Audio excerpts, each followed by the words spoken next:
నమస్కారం. ఆధ్యాత్మిక సుధాసాగరం ధర్మ సందేహాలు ప్రత్యేక కార్యక్రమానికి సాదర స్వాగతం.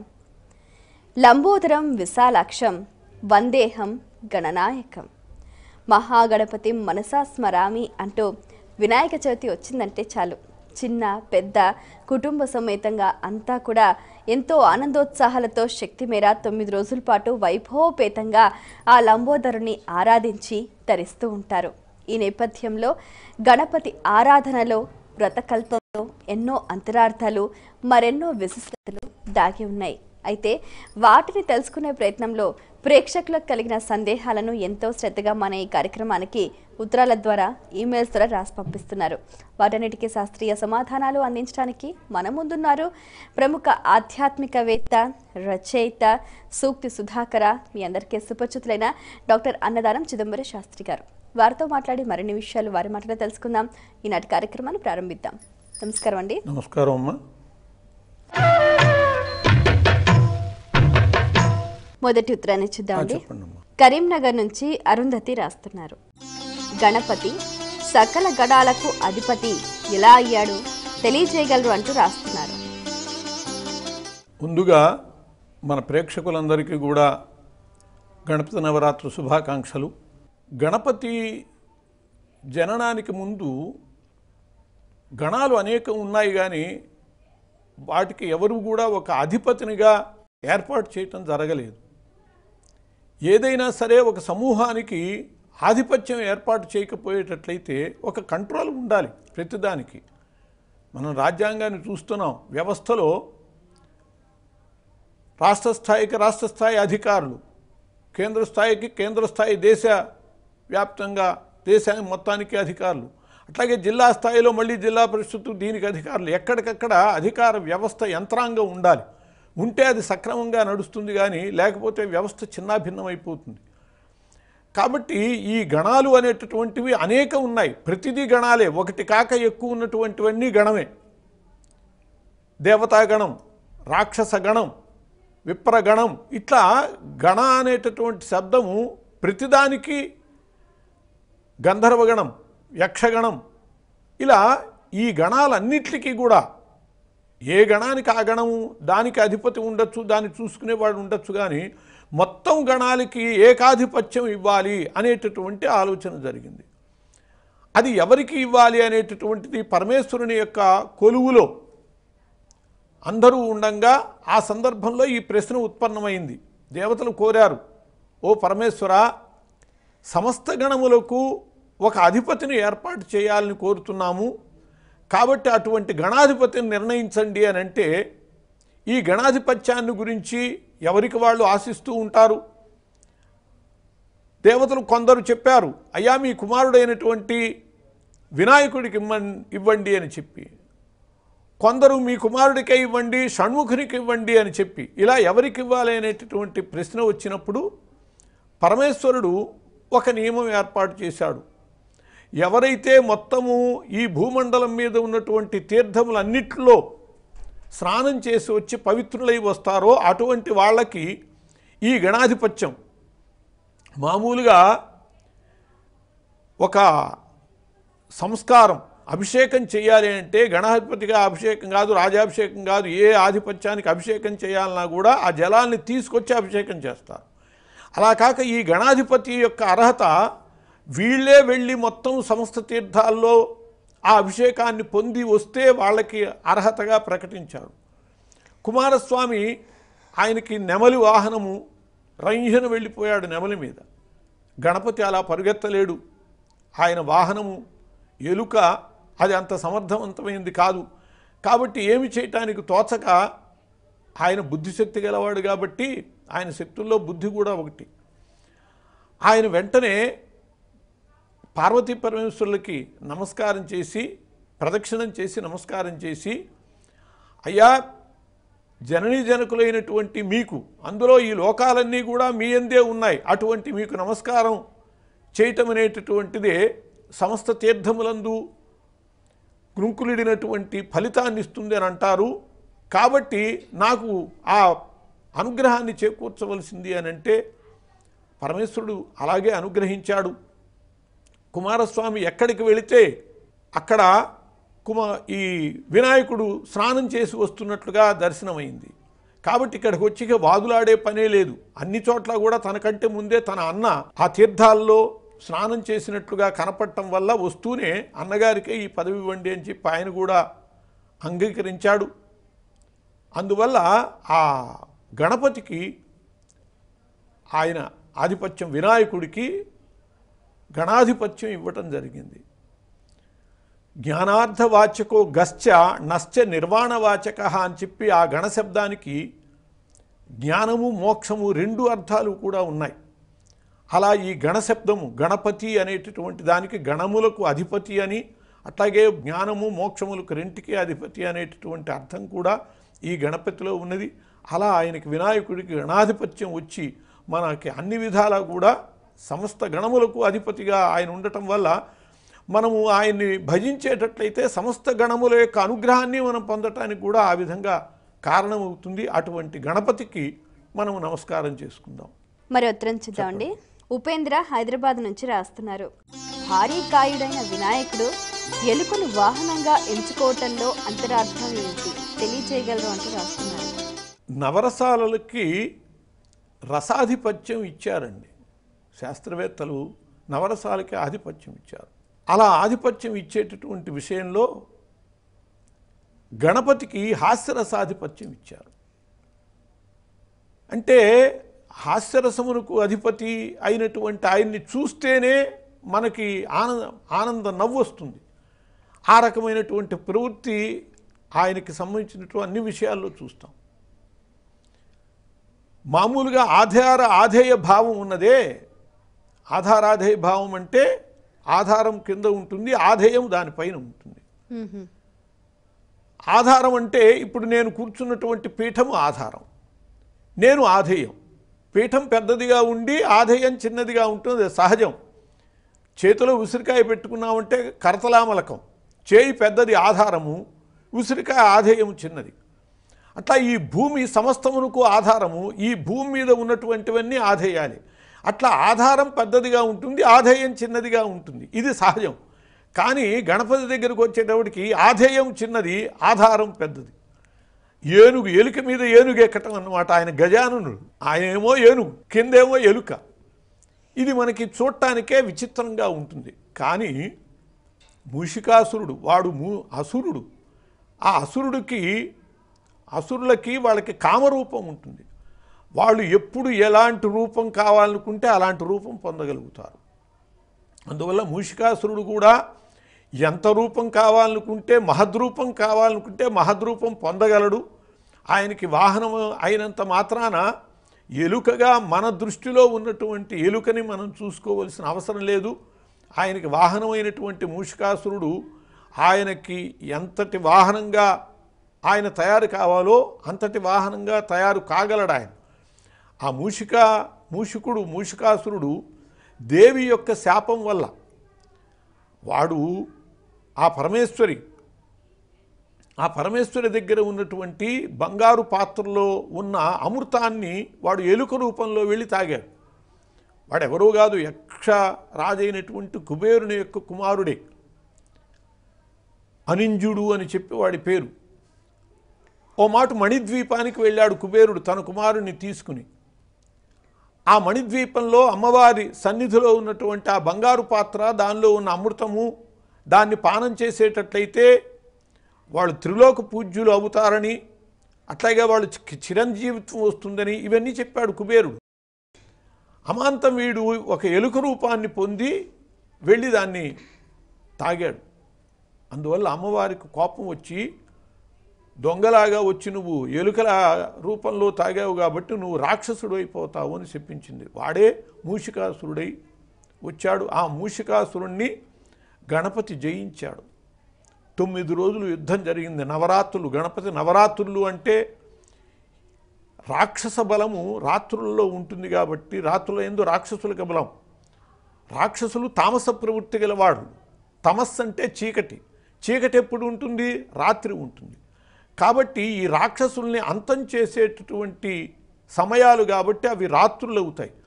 9 రోజుల పాటు ఆ మూషికాసురుని యొక్క అనుయాయులందరినీ కూడా కామ క్రోధ లోభ మోహ మద మాత్సర్య అహంకార మమకారాదులు వీళ్ళందరూ కూడా రాక్షసుల రూపంలో మహిషాసురుడి తరఫున వస్తే వాళ్ళందరినీ సంహరించి మూషికాసురుని మీదకి అలా విజృంభించినటువంటి సందర్భంలో మూషికాసురుడు నతమస్తకుడయ్యాడు.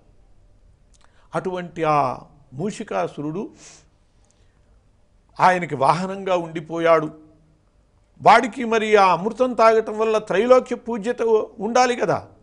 ఆ గణపతి కింద ఉండటం వల్ల గణపతికి పూజ చేసే వాళ్ళందరూ ఆయనకి పూజ చేస్తారు. అట్లా త్రైలోక్య పూజ్యత కూడా వచ్చింది. వాడు రాక్షసుడు కాబట్టి, కామరూపుడు కాబట్టి ఎంతటి రూపం కావాలనుకుంటే అంతటి రూపం పొందగలడు. అలా హాస్యరసాధిపత్యం వల్ల ఆధారాధేయ భావం పరిహాసప్రాయంగాను మనం చూసుకుంటాం. రాక్షసుడు కామరూపుడు అవ్వటం వల్ల ఆయన కావలసినంతటి ఆ వాహనము ఎంతైనా కాగలదు. ఆ రకంగా కూడా మనం ఆలోచించాలి. మరి ఉత్తరం చూద్దామండి. వరంగల్ నుంచి ప్రియా రాస్తున్నారు.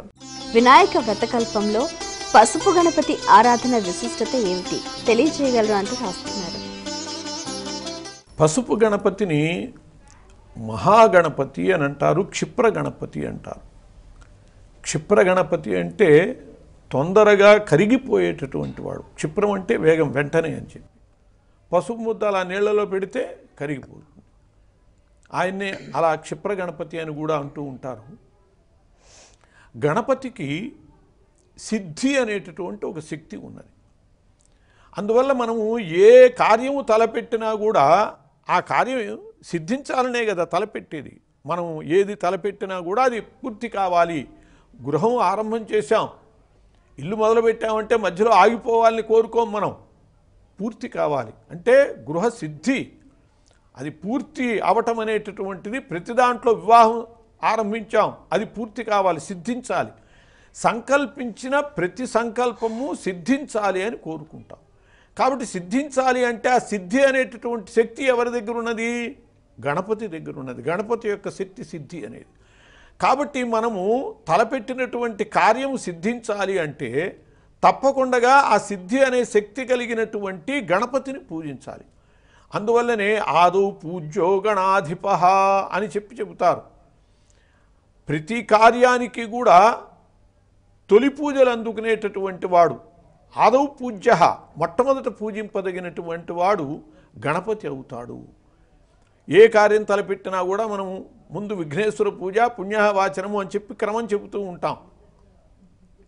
సంకల్పించినటువంటి కార్యాన్ని మనం సంకల్పం చెప్పుకుంటూ సంకల్పిత కార్య నిర్విఘ్న పరిసమాప్త్యర్థం మహాగణాధిపతి పూజాంకరిష్యే తదాదౌ నిర్విఘ్నేన పరిసమాప్త్యర్థం మహాగణాధిపతి పూజాంకరిష్యే అని చెప్పి సంకల్పం చేసి మహాగణాధిపతి పూజ చేస్తాం. కాబట్టి కార్యము సిద్ధించటం కోసమని మహాగణాధిపతి పూజ. ఈ మహాగణాధిపతిని ఎలా చెయ్యాలి అని అంటే క్షిప్ర గణపతిగా చెయ్యాలి. అంటే వెంటనే కరిగిపోయేటట్లుగా ఈ మహాగణాధిపతి ప్రతి పనికి కార్యాలు తలపెట్టడమే కాదు, నిత్య పూజా కార్యక్రమంలో కూడా ముందు తదాదౌ నిర్విఘ్న పరిసమాప్త్యర్థం మహాగణాధిపతి పూజాంకరిష్యే తదంగ కలిసి ఆరాధన కలిసి. ప్రతి పూజకి గణపతి పూజ చేయాలి ముందు. ఈ గణపతి పూజ కోసం మనం విగ్రహాలు పెట్టడం కనుక మొదలుపెట్టేటైతే ఇల్లంతా విగ్రహాలే అయిపోతాయి. కాబట్టి ఎప్పటికప్పుడు ఇది పూర్తయిపోయేటట్లుగా ఉండాలి. ఎందుకంటే అనంతంగా జరుగుతూ ఉంటాయి కాబట్టి అలా క్షిప్రం అంటే వేగం, వెంటనే అది పూర్తయ్యేటట్లుగా ఉండాలి. అంటే పసుపు ముద్దతో చేసేట్లయితే ఉద్వాసం చెప్పి దాన్ని తొక్కనటువంటి చోట ఎక్కడ పడేసినా, ఏ చెట్టు కుదుట్లో పడేసినా, తులసి కోటలో పడేసినా, ఎక్కడ పడేసినా నీళ్లు అలా పొయ్యంగానే కరిగిపోతుంది. ఆ రకమైనటువంటి పద్ధతిలో క్షిప్ర గణపతిని చేసుకుని ప్రతి కార్యక్రమానికి ముందు కూడా ఆ పసుపు ముద్ద గణపతిని చేస్తాం. ఆ పసుపు ముద్ద గణపతికే ఒక బొట్టు పెడితే దైవము అంటే భావనామూలకమైనటువంటి దైవం. ఆస్తికుడైనటువంటి వాడు ఆ రాయిలో దైవాన్ని భావన చేయగలుగుతాడు కాబట్టి ఆ రాయిలోనే దైవం ఉంటాడు. భావన చేసుకున్నటువంటి వాడికి అక్కడ దర్శనం అవుతుంది. నాస్తికుడైనటువంటి వాడు దాన్ని రాయిగా చూస్తాడు తప్పితే భగవంతునిగా చూడలేడు. యాదృశి భావన ఎత్ర సిద్ధిర్భవతి తాదృశి. మన భావన ఎలా ఉంటుందో అక్కడ సిద్ధి అలా ఉంటుంది. అది భగవంతుడు అని అనుకుంటే రాయి భగవంతుడే, అది రాయి అనుకుంటే రాయే తప్పితే భగవంతుడు కాదు. కాబట్టి భావన ప్రధానం. అందువల్ల మనము ఆ పసుపు ముద్దని గణపతిగా భావన చేస్తాము. దానిలో గణపతి ఆవాహన చేస్తే గణపతి వచ్చి కూర్చుంటాడు. భావనా బలం దైవ కార్యక్రమాల్లో ముఖ్యమైనటువంటిది ఏమిటంటే భావనాశక్తి. మనము ఒక గ్రామంలో ఆ గ్రామం వాళ్ళకి దేవాలయం లేకపోవటం వల్ల సర్వేరాయి ఉంటే దానికే పసుపు రాసి బొట్టు పెట్టి పూజ చేసుకుంటున్నారు. దాంట్లో భగవంతుడు ఉన్నాడు కాబట్టి ఆ భావనా శక్తిని బట్టి భగవంతుడు అక్కడ ఏర్పడతాడు. కాబట్టి మనం ఆ పసుపు ముద్దనే గణపతిగా ఆవాహన చేసుకుని దానికి బొట్టు పెట్టి ఉపచారాలతో పూజ చేస్తే ఆ గణపతి ఏ సిద్ధి శక్తిని ఇవ్వాలో ఆ సిద్ధి శక్తిని మనకిచ్చి తీరుతాడు. అలాగే గౌరీదేవిని కూడా పసుపు ముద్దతో తయారు చేసేటటువంటి పద్ధతి ఉన్నది. మరి దీనికి పసుపు ముద్దనా దానికి పసుపు ఉంటేనా అంటే అక్కడ పసుపు అది కాదు లెక్క, ద్రవ్యము కాదు, అక్కడ భావన ముఖ్యం. అటువంటి భావన మనం ఆ పసుపు ముద్ద యందు చేస్తాము కాబట్టి దాని యందే గణపతి ఉంటాడు. అలా మనకి అనుగ్రహిస్తాడు ఆయన. మనము సంకల్పించినటువంటి కార్యం సిద్ధింపచేస్తాడు కాబట్టి అలా సిద్ధి కోసమని ప్రతి కార్యక్రమానికి ముందు గణపతి నవరాత్రుల్లో మరి పూజ చేసేది గణపతినే. వర్షే వర్షే ప్రయుక్త వరసిద్ధి వినాయక పూజాంకరిష్యే అని చెప్పి వరసిద్ధి వినాయక పూజ చేస్తాం. భాద్రపద శుద్ధ చవితి నాడు వినాయక చవితి నాడు పూజించేటటువంటి ఆయన్ని వరసిద్ధి వినాయకుడు అంటారు.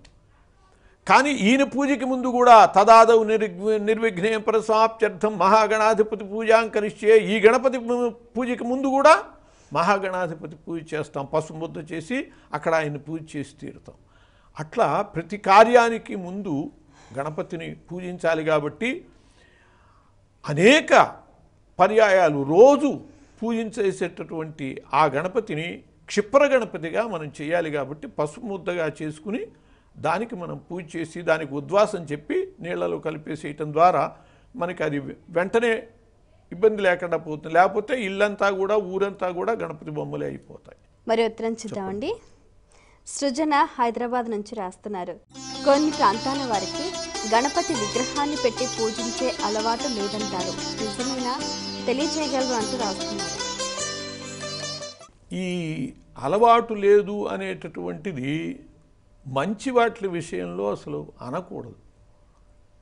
ఎవరికైనా సరే గణపతి పూజ చేసి తీరాలి. వాళ్ళు సంకల్పించుకున్న కార్యం పూర్తి కావాలనే కోరుకుంటుంది కదా, సంకల్పించుకున్నది సిద్ధించాలి అని కోరుకున్నటువంటి వాళ్ళు తప్పకుండా చేసి తీరాల్సిందే. గణపతి శివుని యొక్క కుమారుడు అనే భావన ఉన్నటువంటి వాళ్ళు వినాయకుడిగా గణపతిగా వాళ్ళు సేవించకపోవచ్చు. వైష్ణవులు ఉన్నారు, వాళ్ళు విశ్వక్సేన పూజ చేస్తారు. ఆ విశ్వక్సేనుడు వేత్రవతి వాళ్ళు ఆయన యొక్క పార్షదులలో ఒకడు. విశ్వక్సేనుడు సేనానిగా కూడా చెబుతూ ఉంటారు. ఆయనకి ముందు పూజ చేసి తర్వాత వైష్ణవ కార్యక్రమాలన్నీ. ఆయనకు కూడా గణపతి ఆకారమే ఉంటుంది, గణపతిలాగానే ఉంటాడు విశ్వక్సేనుడు కూడా. గజము ముఖుడుగానే స్థాపన చేసుకునేటటువంటిది. ఆయనకి తిరునామం అంటే ఊర్ధ్వపుండ్రాలు ధరింపజేస్తారు విశ్వక్సేనునికి. గణపతికి అయితే తిరియక్ పుండ్రాలు, పరమశివుని యొక్క కుమారుడు కాబట్టి విభూతి పెట్టినట్లుగా తిరియక్ పుండ్రాలు ధరింపజేస్తారు. అట్లా మొత్తానికి ఎవరైనా సరే కార్య నిర్విఘ్న పరిసమాప్తి కోసమని తప్పకుండా గణపతి పూజో విశ్వక్సేన పూజో ఏదో ఒకటి చేసి తీరాలి. శుక్లాంబరధరం విష్ణుం శశివర్ణం చతుర్భుజం ప్రసన్నవదనం ఛాయేత్ సర్వ విఘ్నోపశాంతయే అని చెప్పి విఘ్న ఉపశాంతి కోసమని తప్పకుండా పూజ చేసి తీరాలి. మా ఇంట్లో అలవాటు లేదు అనేటటువంటి మాట మంచి వాటి విషయంలో అసలు అనకూడదు. ఎందుకంటే చాలా మంది చాలా విషయాల్లో చెబుతూ ఉంటారు. కొందరు తులసి చెట్టు మా ఇంట్లో పెట్టే అలవాటు లేదండి అని. తులసి చెట్టు మహాలక్ష్మి, ఇయం సాక్షాన్ మహాలక్ష్మి అన్నారు. లక్ష్మీ స్వరూపిణి అయినటువంటి తులసి చెట్టు మాకు ఇంట్లో అలవాటు లేదేమిటి, మా ఇంట్లో డబ్బులు ఉండే అలవాటు లేదండి, మేము డబ్బులు తీసుకోమండి అని అంటారా ఎవరైనా? అలా అన్నట్టే తులసిని మాకు వద్దు అని అంటే. అందువల్ల ఇలా ఇవన్నీ కూడా సెంటిమెంట్స్ అంటూ కొందరికి కొన్ని చెట్లు నాటరు. మాకు దొండ చెట్టు వేసే ఆనువాయితీ లేదండి మా కుటుంబంలో అని కొందరు అంటూ ఉంటారు. అంటే వీటన్నిటి కారణం ఏమిటంటే అది చేసినప్పుడు ఏదో ఒక సంఘటన జరుగుతుంది.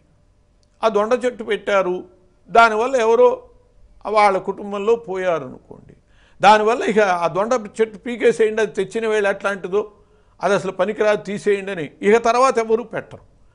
అలా ఒక్కొక్కటి తులసి చెట్టుకి అలాంటిదేమీ లేదు, ఎవరో వాళ్ళు పెట్టుకోలేదు, తర్వాత వాళ్ళు పెట్టలేదు కాబట్టి వీళ్ళు పెట్టరు. అంతే తప్పితే ఒక మంచి పనికి మాకు అలవాటు లేదు మేము చేయము అనేటటువంటిది షష్ఠిపూర్తి ఉన్నది.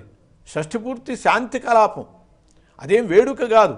డబ్బులు లేని కాలంలో షష్ఠిపూర్తి చేసుకునేవాళ్ళు కాదు, అది వేడుక అనేటటువంటి భావనతో దాన్ని ఉగ్రరథ శాంతి అంటారు. అలాంటి శాంతి కలాపం జరిపి తీరాలి, ప్రతి వాళ్ళు షష్ఠిపూర్తి చేసుకోవాలి. షష్ఠిపూర్తి అంటే మంగళసూత్రాలు కట్టుకోవటాలు, తలంబ్రాలు పోసుకోవటాలు, ఇది కాదు అసలు కలాపం. మరో పెళ్ళి అని చెప్పి దానికి పేరు పెట్టి సినిమాల్లో అనేక రకాలు చూపించటం వల్ల ఈ ఆర్భాటాలు మనకెందుకు అని వదిలేసేస్తున్నారు. ఆర్భాటాలు కాదు, మాకు అలవాటు లేదండి, మా తాతగారు చేసుకోలేదు, మా ముత్తాతగారు చేసుకోలేదు, ఇలా మంచి విషయాలలో అలా అనుకోవటానికి వీల్లేదు. శాంతి అనేటటువంటిది ప్రతివాళ్ళు చేసుకు తీరాలి. మందులు మా తాతగారు పుచ్చుకోలేదు, ఆయనకేం జబ్బు రాలేదు, మా తండ్రి గారు పుచ్చుకోలేదు, ఆయనకేం జబ్బు రాలేదు, మరి నాకు అవసరం వచ్చింది డాక్టర్లు మందు ఇచ్చారు, డబ్బు అలవాటు లేదండి మాకు, మా తాతగారు పుచ్చుకోలేదు, మా నాన్నగారు పుచ్చుకోలేదంటే ఏమైపోతాం.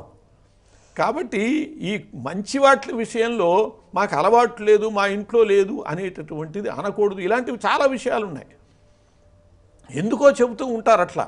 అంటే కొందరేమో అసలు తప్పించుకోవటానికి ఇది చేయకుండా ఉంటే సరిపోతుంది అని తప్పించుకోవటానికి. కానీ మంచి విషయాలలో అలవాటు వీటికి సంబంధం లేదు, తప్పకుండా చేసి తీరాలి. గణాధిపతి పూజ అనేటటువంటిది నిర్విఘ్న పరిసమాప్తి కోసమని చేసి తీరాలి తప్పితే మరొకటి కాదు. తులసి పూజ అట్లాగే చేసి తీరాలి. అట్లాగే ఈ బొమ్మను పెట్టచ్చు, ఈ బొమ్మను పెట్టకూడదు, అనవసరమైనటువంటి కార్యాన్ని మంచి పనిని చేసేదాని విషయంలో ప్రోత్సహించటం కంటే చేసేటటువంటి వాటిని వెనక్కి తీసేటటువంటి విషయంలో కొన్ని రకాల సూచనలు జరుగుతూ ఉంటాయి.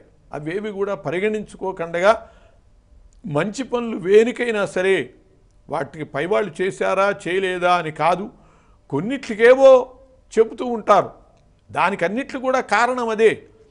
అది చేసినప్పుడు ఏదో ఒకళ్ళు చనిపోవటమో వాళ్ళు జబ్బున పట్టమో ఏదో ప్రమాదం జరుగుతుంది. ఆ ప్రమాదాన్ని పురస్కరించుకుని ఇక వీళ్ళందరూ మానేసేస్తూ ఉంటారు వరుసగా.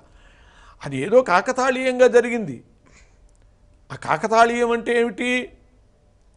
కాకి వాలింది, దొండ తాటిపండు కింద పడింది, అది కాకి యొక్క ప్రగల్భం ఏం కాదు, ఆ వేటకి అది సిద్ధంగా ఉన్నది, పండు పడిపోయింది.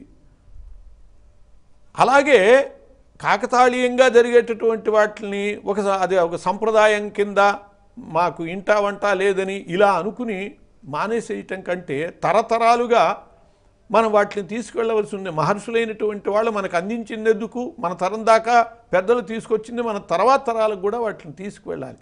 అందువల్ల మన సంస్కృతి సంప్రదాయం వీటిలో ఉండేటటువంటి విలువలని వేటిని కూడా మనం ఏదో వంక చెప్పి వాటిని తిరస్కరించటం కాదు, తప్పకుండా గణాధిపతిని పూజ చేసి తీరాలి, ఆయన యొక్క అనుగ్రహాన్ని పొంది తీరాలి. ఆయన గణపతిని పేరు పెట్టుకుంటావా, విశ్వక్సేనుడిని పేరు పెట్టుకుంటావా, మరొకటి అని కాదు, నిర్విఘ్న పరిసమాప్త్యర్థము ఆ భగవంతుని ప్రార్థన ప్రత్యేకించి చేసి తీరాలి. ఇది మనం గుర్తించాలి. చాలా సంతోషం అండి, మీ అమూల్యమైన సమయాన్ని కేటాయించి మా ప్రేక్షకుల ధర్మ సందేహాలకు శాస్త్రీయ సమాధానాలు అందించినందుకు ధన్యవాదాలు. నమస్కారం అమ్మా. వీక్షించారు కదండి, ఇది ఇవాళ మన ప్రత్యేక ధర్మ సందేహాలు కార్యక్రమం. మీకు కూడా ఏవైనా ఆధ్యాత్మిక ధర్మ సందేహాలు కలిగితే మా ఈ కార్యక్రమానికి మీ సందేహాలని క్లుప్తంగా సూటిగా స్పష్టంగా పోస్ట్ కార్డ్పై లేదా ఈమెయిల్స్ ద్వారా రాసి పంపించండి. మా చిరునామా ధర్మ సందేహాలు, కేర్ ఆఫ్ భక్తి TV, road number 92, Jubilee hills, Hyderabad 5,96,000. మా ఈమెయిల్ ఐడి bhaktihyd@gmail.com. మరో కార్యక్రమంలో మళ్ళీ కలుసుకుందాం. అంతవరకు సెలవు, నమస్కారం.